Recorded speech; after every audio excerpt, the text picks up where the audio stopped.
Good evening, everybody, and welcome to the Savage Goose Show. Sorry, I'm a little bit distracted. I was having some weird issues with my audio, but I think we're all good now. If you can't hear me for whatever reason, please do let me know. I hope you all are having a great day. I'm excited to talk about what we're talking about tonight. Tonight, we're going to talk about everything that's in the SWAGtember bundle, the SWAGtember 6. We'll talk about what that is, why it's important, and all the cool stuff that's inside of it, and just kind of all like the history around it. But before we do that, we are going to dive into our usual, talking about the news from this past week and everything from all the Kickstarters that are happening as well. So let's kind of jump into things. First off, this week from the newsletter, talking about the Saturday Cinema Rites of Spring and Madness. I was reading through this description a little bit further. I knew that this was being made. This was made by JM DeFoggy over at Savage Universe. One of the probably one of my favorites over at Pinnacle. Not to play favorites, but I want to play favorites, I guess. Of all the people I've interacted with, I think JM's one of my favorites. And I was reading through this though, and it's interesting that this is actually based off of the ballet by Igor Stravinsky, which is a name that I've heard of. I didn't know he did ballets, but I've heard that name before. And so it's a really cool, like all of the Saturday cinema, Savage Saturday Cinemas. There we go. This is a one-shot game that comes with pre-generated characters, and it's been a few come out this year. I want to say 4 have come out this year. So there's one right now. You'll get that from Pinnacle over at their website for $10. If you're interested in getting that and getting some one shots for your players, check that out. Next up is the Deadlands Abominable Northwest launches next week at noon. I don't know if that's noon Eastern time or if it's noon Arizona time. Eastern, yep, noon Eastern. There we go. So if you're interested in getting the Abominable Northwest books for Deadlands, that Kickstarter launches next week. We'll get more into that next week next section when we talk about the Kickstarter. And next week's live stream is going to be about this Kickstarter, kind of going through what's in the product, what's in the Kickstarter, what can we expect to get from it, and what kind of things that we can get. So look forward to that. Licensee and swag spotlights. 2 things I want to bring up. One was the Street Wolves setting book. This is not necessarily a new thing, but the Street Wolves Turbo Edition book is something that is new to be on Drive-Thru RPG. There was a Kickstarter for it, and we recently got all of our digital versions of the books from Tabletop Games, and this is now available also on Drive-Thru RPG if you want to get the PDF. I don't know if they're going to be doing a print-on-demand version, but I know that we are getting print books for the game based off from the Kickstarter, so I'm looking forward to getting that. Been waiting for that for a bit. Okay, I'm back. I don't know what just happened there. It just StreamYard's like broke. Okay, I think we're back. Sorry about that, everyone. Let's see if I can get my screen shared again.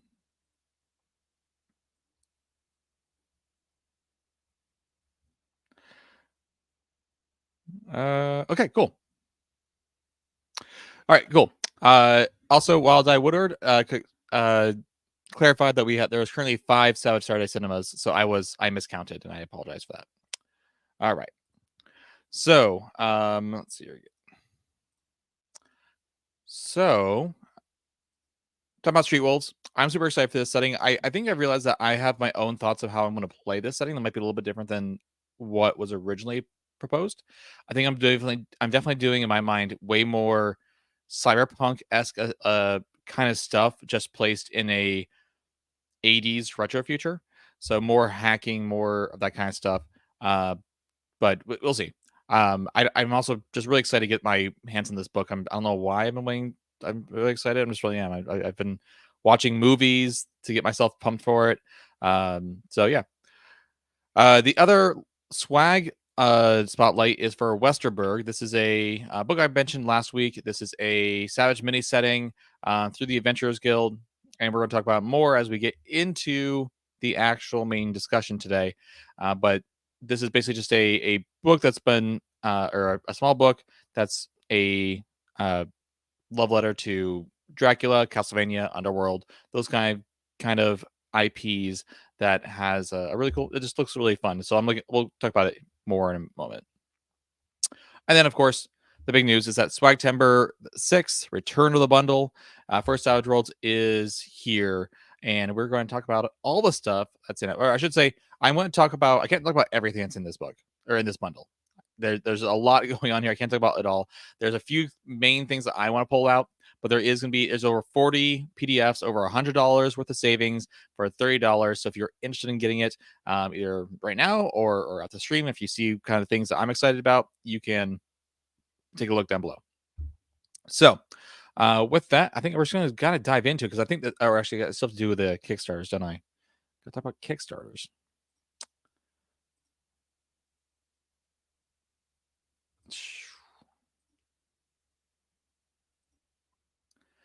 Okay.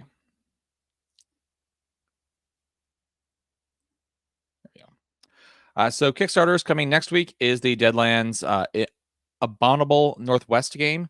Go ahead and look forward to that Kickstarter. Week after that, Broken Earth. I meant to put Broken Earth in here, so that wasn't in the main image I found. But Broken Earth, they're doing a Kickstarter for a updated version of Broken Earth 2 Savage Worlds Adventure Edition, along with some other content in a Kickstarter. So if you're interested in that, take a look at that. I plan on having him on, one of the guys from that's working on this the week after, and talking about Broken Earth and all things we can see inside the Broken Earth game.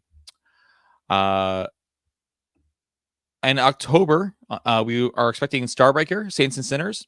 On October 2nd, we'll have the guys from Star Anvil Studio on the live stream, and we're going to be talking through all the things we can expect in Starbreaker, what's unique about it, all the fun stuff to know. So if you have questions about Starbreaker, let me know now so I can include those in my interview questions then. Also in October, I don't think we have a date yet. Sometime in October, we're going to have another Battlelords book for I think it's like an adventure book. So look forward to that as well, as it comes sometime in October. Again, not entirely sure when yet. And we plan on having those guys on as well again to talk about this new product. All right, so that's everything. Let's go ahead and stop the screen share.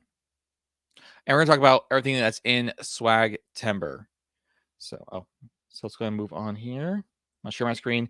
I'm going to go ahead and show the product page from DriveThruRPG. I think this is going to be the best way to kind of show off all the stuff's in it. I've currently logged out, so there's nothing that you have to like see, like, oh, hey, there's all your download links. Here's how much off you get because you bought it already, that kind of thing. So I do have purchased this already. I do own. I already owned a lot of things that were in here already.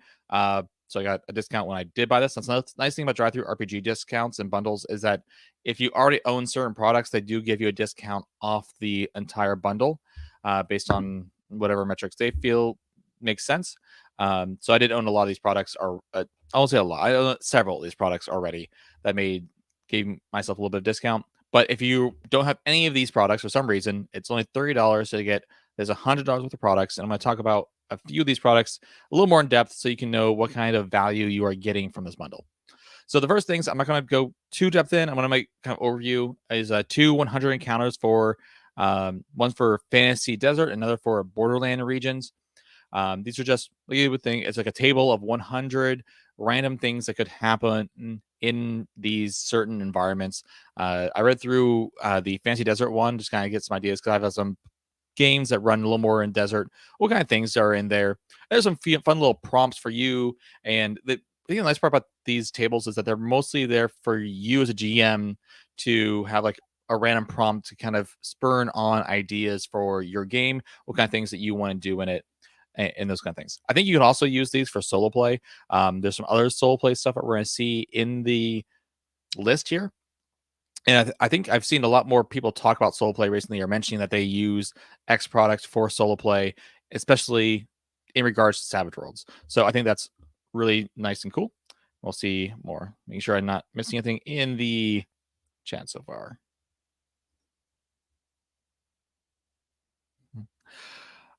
We also have Seventh Kind. This is a con game, one-shot game. You're going to see several of these in this product listing, and you'll see some of these throughout Savage Worlds. Is a lot of these what I would call con games, or one-shots that are, have pre-generated characters. They have everything you need besides the core rulebook to play these one-shot adventures. They're usually a little bit longer. They're not like one sheets. They usually have a little bit more length to them, and are probably going to take about 4 to 5 hours to play through. I played through a few of the ones on this. Or actually, I don't know if I played any of the ones on list, but I played through a few that are similar to ones on list. And it's about what it takes, like 4 or 5 hours. And it's a really cool little game. I've read through this that one a few times, but basically you play as people who have been abducted and you're trying to escape. So that's fun. Another like con game, another one-shot game, An Unexpected Wedding. It's some sort of fun take on someone you know's tying the knot. So what do all that kind of stuff. I haven't read too much of that one yet.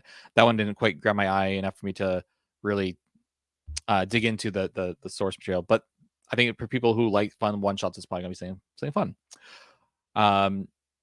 You have Cold War Skirmishes, Lionheart. Again, this is just it has it's just like a Cold War scenario. From what I read through very briefly about this, I think it's like several products. I believe there's several of these. Is that these are just small like skirmish battles between tanks and other weapons and such, and just kind of getting a feel for what that would look like. So not less. It felt like it was like less role play and more about fighting. So more like miniatures games or war games. But there you go. Dark State Revelations. This is from what another had only been able to read so much of these. This seems like it's adventures for the Dark States game. If you're not familiar with Dark States is a full-blown campaign setting that's using Savage Worlds. It takes place in the United States, I believe, and there's a lot of like conspiracy stuff going on there. It's not something I've dived into too much yet, just because I have so many other things I've been diving into, and I'm not sure how much this kind of game appeals to me, but appeals to you. Take a look at that. This is, again, I believe this is more of a campaign for it. You would need the core rulebook to play as well. Man, I feel like I need to get into one of the ones I want to talk a little more in, but I haven't gotten to them yet. Detonation Nation, Grenades and Explosives. It says here, in this document, you'll find a comprehensive arsenal of explosive ordnance designed to bring chaos and destruction to the battlefield of your modern, near future, or cyberpunk and sci-fi Savage Worlds games. So I'm guessing, again, this one I've not read through at all. I haven't even opened the PDF yet. But I'm guessing it's just a lot of different explosives that you can use in your games for your different kinds of games. So it's more like a weapon list, or weapon gazetteer. So seems fun. I don't currently play in any of those kind of games. I'm currently just playing a Savage Worlds, Pathfinder Savage Worlds game, and a generic fantasy game. So definitely one of the more fancy stuff right now. Dust Bowl Legends, number 2, Rex Haboris. And you know what? I need to back up before I go any further. I realized that I think because of the live stream issues I was having, I forgot to talk about stuff. I want to talk about real quick before we get any further. What is SWAGtember? SWAGtember is, so first of all, what's Swag? Swag is the Savage Worlds Adventurers Guild. This is content that's usually made by the community, by people who are usually really dedicated to the community. They're not like full-blown licensees who have their own publishing companies. They basically publish this content through Pinnacle on Drive-Thru RPG as community content for the game. And so what that means, they have different licenses that they have, that certain things they can and can't do. Ace licensees can do more things that Savage Worlds Adventures Guild necessarily may not want to do or can't do, but also the swag community has less restrictions around like how good the appearance necessarily has to be, because it's community content. That being said, there's been a lot of these products already have really good layout and looks and are well published.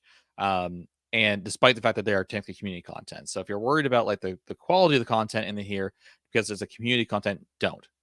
Now, the 6 is to celebrate the 6th year of the Adventurers Guild, which was announced, again, 6 years ago. So 2018. This is the 6th bundle that they've done. And usually the content that they put in this bundle is stuff that the swag community has released in the past year or in this year. If you haven't had content come out for Savage Worlds since then, and you're a swag community content creator, they'll allow you to put other things in. And this is run completely by the unofficial, even though I'm pretty sure it's basically the official one at this point, Savage Worlds Discord server. So it's run by some members on there. A lot of them are swag content creators, and there's just a lot of really good content over there and a lot of good discussion over there. And they just kind of, as a community, get together to create this bundle for everyone else. So it happens every September. It's always been a lot of good content, a lot of good stuff inside it, a lot of good value. So that's what I should be saying. So I left off with Dust Bowl Legends. I wanted to get that out of before I got any further. I don't know much about this one. I have not read through this one yet. I don't know what to say about it because I don't really know almost anything about it. But I believe it's some sort of adventure, but I could be wrong. So the next one, this one is one of the ones I did want to pull out. Fundraisers, bennies. This is new ways to use bennies, and I did pull this one out. Let me see. Pull it here. Bennies, fundraiser. I'm not gonna I'm gonna show it briefly. I don't want to show too much, but I do want to show it off because it is a cool little product. Okay. So this is fundraisers, bennies. These are new ways to use bennies, new ways you can use them to we can already use them to reroll bad rolls. You can use it to soak damage. You can use it to get new action cards. You can use it to change the game slightly. You can use it to get 5 more power points if you're a caster. And it's just other things that you can do. One of the ones that one of my players and I was talking about was what he liked was this one called I Got This. And where you can just spend a Benny to just increase your result by 1. So instead of re-rolling, if say you missed it by 1, I'm just gonna spend a Benny, I'm gonna get that +1, succeed, and just go from there. So it's a really fun little product where they just can go through all the different ideas of things you could use bennies for. Again, obviously that's all optional. You can do whatever you want. It's your game. That's the nice part about any game is that any tabletop role-playing games, you can make it your own through different rules, different house rules. And this is just a nice list of rules of things you can do with bennies. Some of them I don't like. I can't think of one of them at the top of my head, but there's also some of them I'm like, oh yeah, this would be great to have in my game. So if you want to see different ways to use your bennies in your game, and use that across both players and GMs. So for me, I was like, hey, I can probably use that one where we can get +1 because sometimes my NPCs miss by 1 and I get really annoyed and I don't want to spend a reroll. Do I waste it on a reroll? So this is a really cool product to see all the cool fun things that you can do with bennies. So take a look at that. The next one, let's go ahead and go back over here again. I wish StreamYard would let you share multiple screens at once. It's so there's a little feature request for them. All right. The other one was Grim O'Ire. This one's got a bunch of other arcane backgrounds, and most of these arcane backgrounds are arcane backgrounds that people, if they knew that you had this arcane background, would not like you. So there's also some hindrances in here. It's also some other arcane backgrounds, definitely more towards the fantasy side of things. But the backgrounds are fun. They have some cool ideas here. One of them is, I'm just going to list them off. We got a Ghost Walker, a Pneumomancer, a Venator, and a Witch Hunter as the 4 in there, as well as a few other hindrances that are, there's only 4 of them, but they're interesting. They're cool. Definitely things that you can definitely include into your fantasy game. And then let's see, you're going through here. We have Interstellar Rebels, very reminiscent of Star Wars, that at least in my mind, definitely felt like it was at least inspired by that, but more focused on the rebel side of things. So if you're looking at the Star Wars RPGs, where there are I think there's 3 different kinds. You have the Edge of the Empire, you've got the Jedi one, and then I think you have Age of Rebellion. This feels like it might fit into the Age of Rebellion one. But it's a small micro setting. It's not fully blown explained. And there's a lot more of these. I'm seeing a lot coming out lately of these micro settings where it's just here's this very small section that you can have a little small mini campaign. It's not necessarily full blown adventures or just it's just or full blown campaign. It's just here's a setting that you can have. Maybe it's a city, maybe it's a little piece of space, Maybe it's just one planet, but here's a small setting. You can run a game in it, and you just don't have to worry about exploring the rest of the world unless you want to. And then if you do, that you just make that up. So and that came out a while ago, and I thought it was pretty fun. The next one is Junkyard Alchemy, and if I have to explain this one, it's the explanation for this one is kind of crazy, because I'm going to do my best to explain the setting from what I remember reading through it. Sorry, also not to start with you. I'm not going to start with you. There was a Cold War between a race of people who are capitalists and communist dwarfs, and a nuke goes off. And when the nuke goes off, magic starts coming back into the world. Well, when magic starts coming back in the world, there's also these mages, these archmages, who come in from another dimension and start, trying to show people how to use their magic and influencing the world. Well, then the material. Then there's like these two people. There's the materialists, and then the mages. I can't remember what they're called right now. And the materialists said, you know what, we're going to ban magic. Magic seems like it's too dangerous. And if I'm explaining this wrong, please let me know. And obviously the mages from these other dimensions, like, we don't like that, so we're going to start a war. They have a war, and the mages win, and they go, we don't like that. We used to study for years to learn lightning bolt, and some commoner can pick up a gun and just shoot it, and he do the same thing that we can. We're going to ban technology unless it's like absolutely necessary. That's the premise. Okay, now you're a character inside of a junkyard that is creating different alchemical devices, maybe mixing magic and science to create these different devices, barter in some sort of like this like post-apocalyptic game that's post-war and everything. But you also got to make sure you don't get caught using science and technology by these mages. So that's the setup. I think I did hear that this game is going to have there's going to be a larger setting that goes along with this eventually, but right now this is what's out there. So there you go. Modern Traps and Obstacles is the next product. This is a product that just includes a lot of like small traps that you can include in your more modern game. So not traps for like fantasy, but more traps for like every today's world, that kind of thing, or there's other obstacles. Pillars Row is a card-based subsystem trying to make acquisition of items more flavorful and easy. I have read through this briefly. It seems like a fun thing. It seems like a little bit of like an alternative to wealth rules, if you wanted to use that, or just for like how to like go about finding items. So, and like the consequences of maybe finding certain items. So it does seem a little like post-apocalyptic, or at least things are hard to find. You can kind of flavor it differently, but does add some like different ways of adding in flavor to the game about the objects you've acquired without needing it to be all role play, or at least giving the GM some things to kind of go off of. There's a couple gold piece games. If you don't know what gold piece is essentially a riff off of One Piece, and might even be like a direct thing from One Piece. There are these fruits that you can get that will give you different powers, like in One Piece, and there are two adventures for this game. So you can get gold piece as a larger campaign and like setting books and such, but there's two adventures for gold piece. Next is Salt and Chrome, this is just the preview edition for Salt and Chrome. But Salt and Chrome is a plot point campaign that's going to be driven by Sprawlrunners. If you're not familiar with Sprawlrunners, I did include a link to Sprawlrunners down below in the description.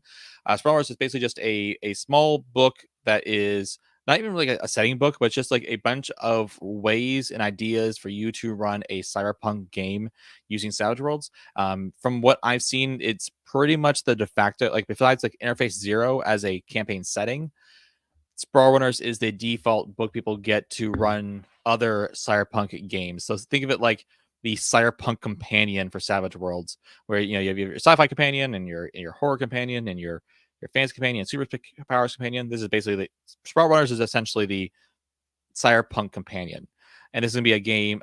This Salt and Chrome is a plot point campaign that's going to be driven by that system.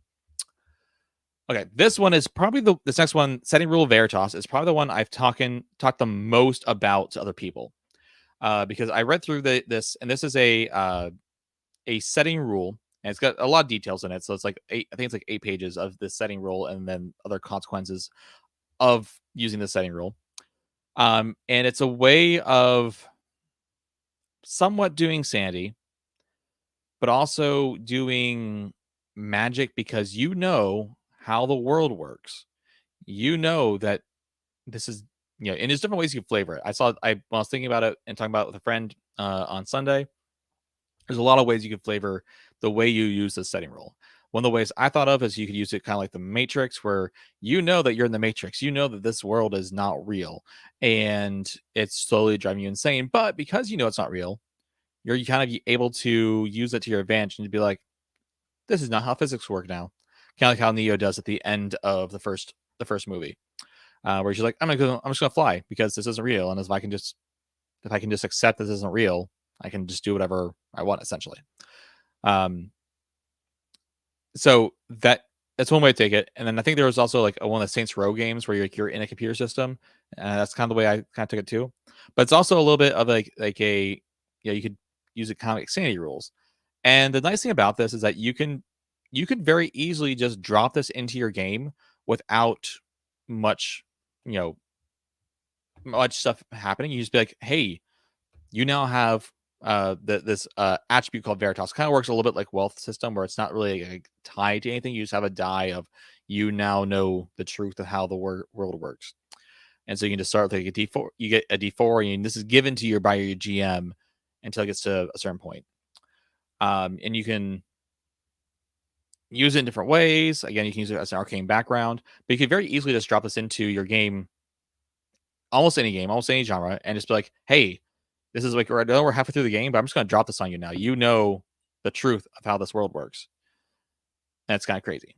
So, yeah, I think it's really interesting. I definitely want to explore this setting rule myself a little more and how I could maybe use it in a future game, maybe even my current game. I think if I put it in my current game, it would kind of take away from what they're trying to do. And then it might make people kind of start exploring different avenue of things. So I probably won't keep doing my current game, but I could definitely see it in some other games. They mentioned Cthulhu and other like Lovecraftian type stuff. So definitely a way to like do more like horror insanity stuff with it. But yeah. So yeah, I think it's super cool. Shadowcraft. Shadowcraft is just a small supplement with some more edges and hindrances and I think some powers, maybe not hindrances, but at the very least arcane background, edges and powers that you can use for shadowy stuff, shadowy teleportation, shadowy assassinations. It's a fun little book. I think that players would really enjoy to make more shadowy assassin characters. One of the things I saw in this book that maybe kind of prompted me to think about things that the trapping in the power section for this product is very clear. It's like, here's the trapping. And at first I was like, I don't know how I feel with that, because like the whole entire one of the things that we love about Savage Worlds is that the trappings are whatever we want to make it. At the same time, even if it comes with a trapping, we can still trap the power the wherever way we want. We can just take the trappings that there and just ignore them and replace them with our own trappings, and that's fine. So yeah, we don't really need to worry about it. So ignore my kind of initial thought about that and just go, yeah, that's whatever it is. Yes, it had a certain way of working, and now I'm going to change it to something else. And something that we can do in Savage Worlds, I think, more easily than some other games that kind of assume their spells have certain trappings, because games like that tend to be more like worried about balance and stuff, whereas we're not as worried about balance. Next one, Sleuth Squad. This one is also super cool. I plan on buying a physical copy of this one, but you play as mystery solving teens. So a la Scooby Doo, a la I don't know, other mystery solving teens. There's other ones too. I can't think of them right now. But Scooby Doo is the big one for me. That's the one I like to watch a lot. But you play as these teen detectives. You've got a pet companion. Which can be whatever you want. You have different options inside the book to do it. You can be part of a band if you're doing that route, where you're going from like as a band from place to place to place, and you're finding criminals in disguises and such. So it's a fun little like game. It's something that don't take it too seriously. They don't want you to be like killing people and stuff. There's not supposed to be like important bad fights and stuff. And as Hamster Doom says, Sleuth Squad has great trade dress, which again is true of a lot of these products. and a lot of swag products in general. So again, just because it's community content does not mean it's low quality. It's actually really high quality stuff. A lot of really high quality stuff in here. And I saw that I don't think it's in here, but I think it's either coming soon or recently came out that Sleuth Squad now has also a separate, or will have a document on how to play Sleuth Squad solo. So if you're a solo role player and you want looking into playing Sleuth Squad, there's going to be a product specifically for playing Sleuth Squad solo, which is probably really helpful because like doing mysteries in solo play, I assume is pretty hard. I really need to try to do more solo play. The next 4 here are all small cases. These are City Guard Chronicles. If you've heard me talk about City Guard Chronicles before, you know that I love the City Guard Chronicles. These are all one sheets, meaning like front and back. That's all you need to print out, and it has everything you need to run a game except for the character sheets. You do still need character sheets, so if you have character sheets from any of the other adventures for City Guard Chronicles, you can use those, or you can just use your existing characters from like your fantasy game and use them for these one sheets. So I think one sheets are really a really cool product to kind of expand your improv because they give you a basic outline of what you need to do, what needs to happen in the game, what's going to happen in the game. And then, but it's a little bit shy on details, and that's because you can provide the details. You can kind of improv a little more. I think that's a really good tool for GMs to use these one sheets as ways to expand their way of making things up more as they kind of go through the game. Not making things up in a bad way, but kind of pulling things in and giving a full sense of the game. We'll play. Now I did mention solo gaming rules for Sleuth Squad, but there is a product in here for solo gaming Savage Worlds, just straight up, just solo gaming Savage Worlds. I bought this actually, I want to say like last year, so it is an older product. And I bought this, and I've printed it out. I've read through it a few times. I haven't done enough solo gaming to know how I feel about this particular Oracle, and that's basically what this is a way for using an Oracle or a emulated game master for Savage Worlds. And they talk about giving you ideas also, like how should you build your character, what things should you do differently if you're like the only, if you're playing solo, should you do things differently on how you build your character and stuff like that. And there's a few other tables and stuff in there. It's only 15 pages. It's a small little toolbox for solo players.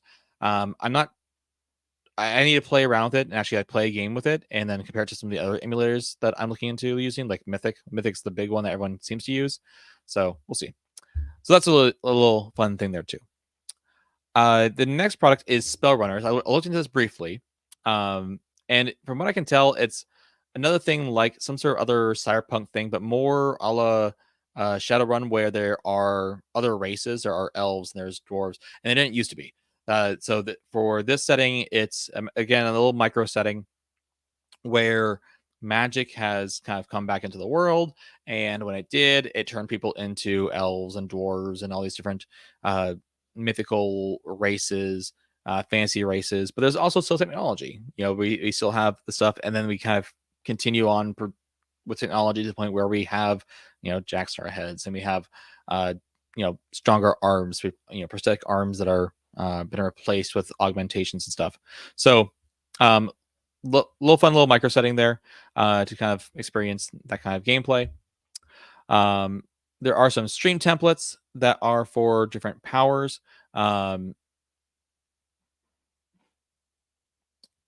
So look into that. Just a little template that you can print out stuff to use on your games. Super Kaiju 50th special Super Kaiju 50th anniversary special. There we go. This is actually a toy box game. So if you toy box is like this game where you play as toys. And this one's about the Super Kaiju. I haven't read into this one a whole lot yet, so I can't really give much commentary on it.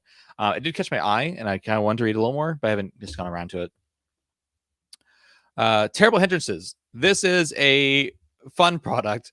I don't know how many people will actually use it, but it's a lot of fun, and there's a few hindrances in here that I think I would use, just because I think they're funny. All these hindrances are very much joke hindrances. They're just kind of funny hindrances. Some of them are what's called double major, meaning they're major twice. So this one hindrance is 4 points of hindrances, and there's one in there that I think is hilarious, called Cake, where if you eat cake, you explode. If you see cake, you need to make a spirit roll at -4 to not eat the cake. And part of the reason I think it's so funny is because it's, I believe, it's not. I don't know how that's a really weird coincidence. But I'm guessing this is from Jumanji with Kevin Hart and The Rock and Jack Black, which is one of my. It's really I really enjoy that movie. So and the second one too. The second one sounds good, but the first one's pretty good. So these are just other terrible hindrances. There's one called Spaceship, and the hindrance is just Spaceship, which I'm pretty sure is a reference to the Lego movie. There's other like really, I'll say, bad ones. There's one called Doubting Thomas, or Doubted Thomas, as in the supernatural doesn't believe in you, and so you can't affect the supernatural because they don't believe in you, and therefore you can't affect them. And there's also like a way where you can just stop existing because the spirits don't believe in you. Hamster Doom says, no, they're not for use. Don't use them. And yes, it is lifted from Jumanji. I will use them if I want to. It's my game. You made a product. If I want to use these hindrances, I will. So, yeah. Actually, some of them are pretty. I think actually some of them are not terrible curses to put onto players. And just be like, nope, this is how you have this curse now, and that's it's like a hindrance. Like this is not even my final form one, or this would be a really fun one for like some sort of fun game, but the fourth wall break, where basically everything the player says is said by the character. And I think that one sounds fun too. So I don't know. Anyways, case of the next two products are more City Guard Chronicles. These are the two adventures come out this year, which are actually also the only two that I haven't actually ran. I've ran the first two, which are not from this year. I think the next one I'm going to run is going to be Case of the Siren Song, although the Case of Mountain Light is one I don't know. I was thinking about that one I've been kind of wanting to run. I'm probably going to run one of the one sheets this Thursday for a game, just because we have to skip our normal game because someone's out, so we're going to have a little one shot. But these City Guard Chronicle games are great. Buy them. Run them. Play them. They're a lot of fun. And I think they're a really good product to kind of introduce players into Savage Worlds, because it's very guided, because you're a City Guard. You got to do your job. And you're doing your job, and it doesn't have to get violent. And there's also these other rules that get incorporated into the game to explain different subsystems. It's just they're very good games. Also, there's a lot of investigation that goes on, and it's very guided on like what kind of clues are given to your players. This really good game. So highly recommend buying these and playing them. So if you buy this bundle, you're gonna get the 4 small sheets and these 2 adventures. And so then you can go buy the bundle with all the other CDR Chronicle stuff and then get another discount because you are very worried about this stuff. So, yeah, just buy all the stuff. Buy all the City Guard stuff. We have 2 adventures here. I'm going to kind of skip them briefly to talk about Tale of the Ape Curse Man and the Velian Rebellion. This is for another setting that I'm not too familiar with, but they are both part of a grander campaign setting, and there's like a core rulebook for it and everything. So 2 more adventures for that particular campaign. The Trial of Barnabas Rust. I haven't read through this a whole lot.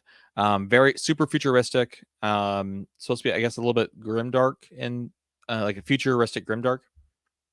So, yeah, grimdark's not necessarily yeah. If it appeals to you, take a look at that. Here's the other gold piece one. Tomes and Prayers. This is just more fantasy elements for your more divine casters, if you will.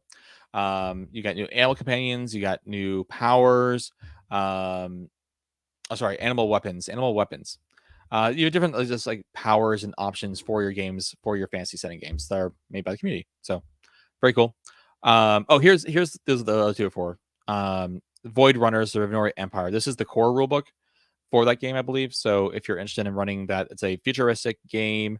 I think it's like space pirates, essentially, from what I've seen. Sorry if it's not. someone knows in the chat, let me know. We Are is another post-apocalyptic or like futuristic game. You can use it in Sprawlrunners. Basically, I think from my understanding is like we create clones or like we create people for jobs, and they kind of rebel against that. So think of it like, in my mind, I went to Boba Fett, who got, or the Fetts, the clones from the Clone Wars, and they're designed for this job, and some of them just don't want to do that job. Some of them want to do other things, that kind of thing.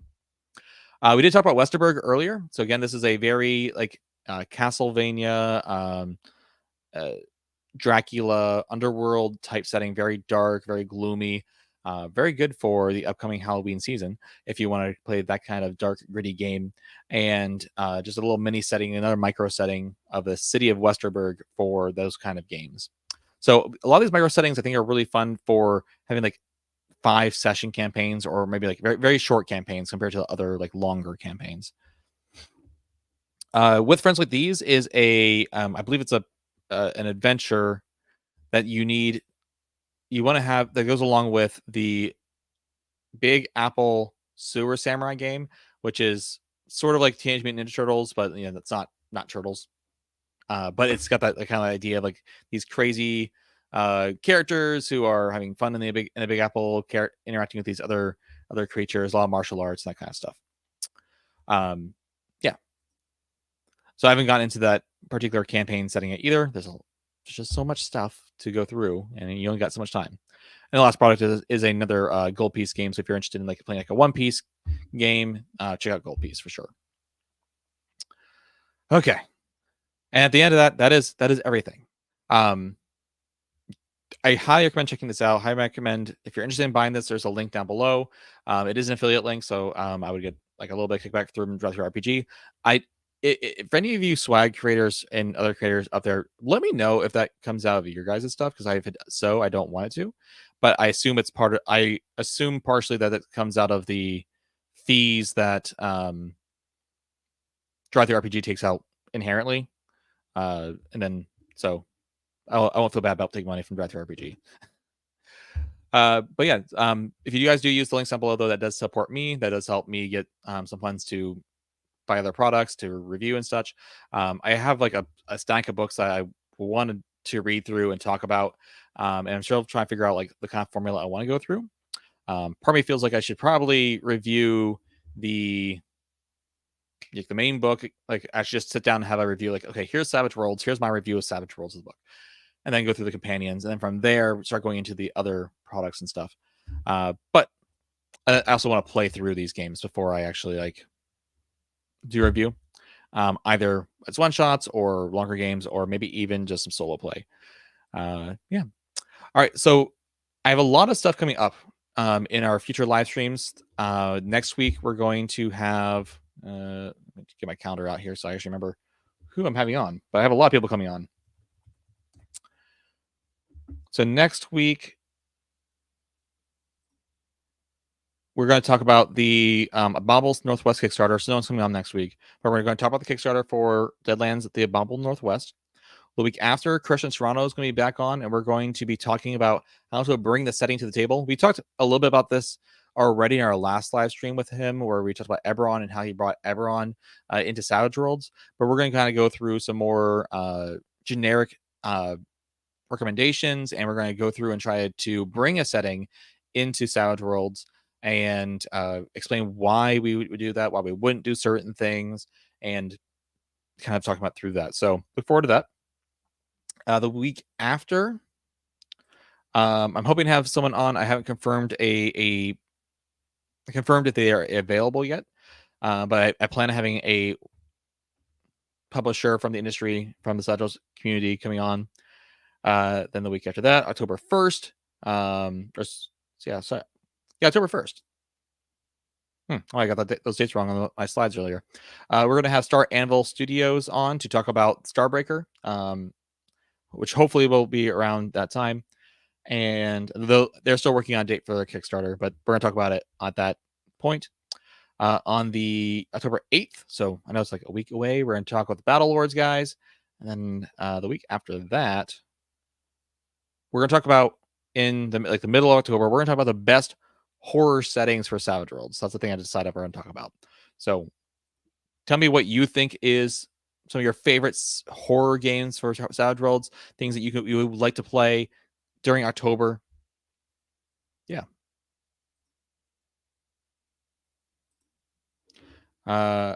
Chris, Amsterdam, man, he's got such a lovely voice. I met him at last game HoldCon. Excellent guy. I assume you're talking about Christian, and yes. I will, and this time I'll fix the audio. I know there was some audio issues last time. Those are sort of my fault. There's a setting that allows me to like automatically level audio so everything sounds even, and that was not on, and I apologize. So hopefully we'll get that. That'll be all good next time.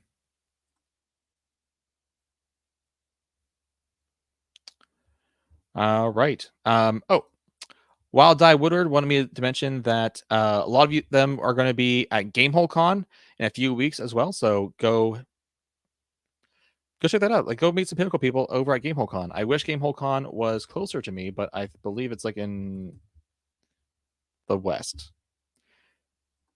right? Yes, in Wisconsin. Okay.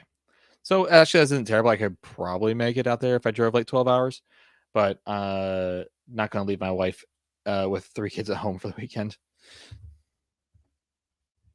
Someday, though. Someday.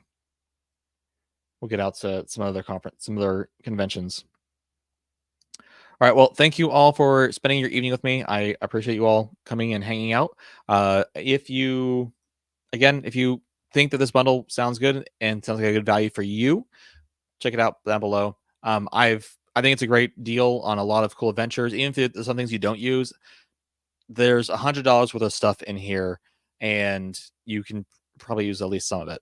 You probably use at least $30 worth of the content that's in here. So thank you all. See you next week, and everyone stay savage.